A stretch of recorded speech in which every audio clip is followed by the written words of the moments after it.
मनुष्य सांसारिक वस्तुओं में, सांसारिक व्यक्तियों में, सांसारिक पदार्थों में नित्य निरंतर सुख खोजता है।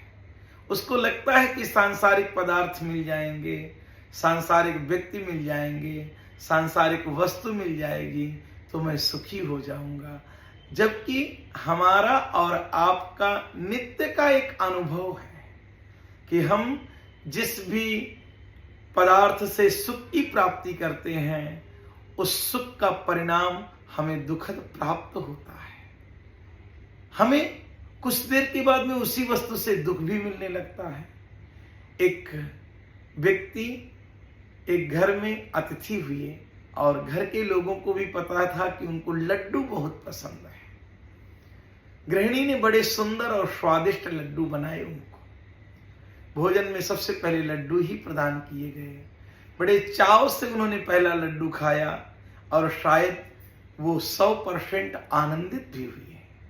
गृहिणी ने जब दूसरा लड्डू दिया तो वो आनंद उनके जीवन में, वो सुख उनके जीवन में 50% ही रह गया। तीसरे लड्डू में तो शायद 10% ही रह गया होगा। और चौथा लड्डू जैसे उनको प्रदान किया गया तो उनको लगने लगा कि ये तोप का गोला है। उस लड्डू में ही उनको दुख नजर आने लगा, क्योंकि उन पेट तो भर गया था, ज्यादा खाएंगे तो उनको कष्ट महसूस हो रहा था।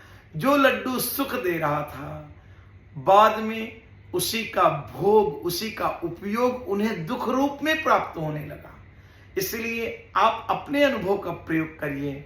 संसार में जितने भी पदार्थ, जितने भी व्यक्ति, जितने भी वस्तुओं से आपने सुख लेने का प्रयास किया है उसके परिणाम में आपको दुख ही मिला है। अगर आप सच्चा सुख चाहते हैं, सच्चा आनंद चाहते हैं, अपने जीवन में उत्साह और पूर्णता चाहते हैं तो आपको आंतरिक यात्रा करना पड़ेगा, क्योंकि परमात्मा का साम्राज्य अंदर स्थापित है।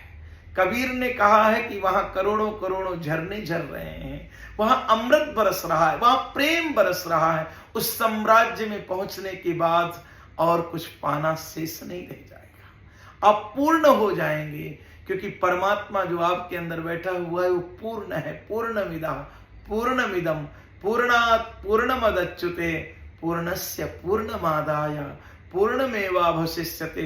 जहां अतृप्ति नहीं है, जहां किसी भी चीज का अभाव नहीं है, उस प्रभाव से भरने के बाद आप आनंदित होने लगेंगे। अगर उस आनंद की अनुभूति आपको करना है, हमसे जुड़िए, उस आनंद में चलिए, उस प्रेम में चलिए, उस प्रभाव में चलिए जहां आप पूर्ण हो जाएंगे, सुखी हो जाएंगे।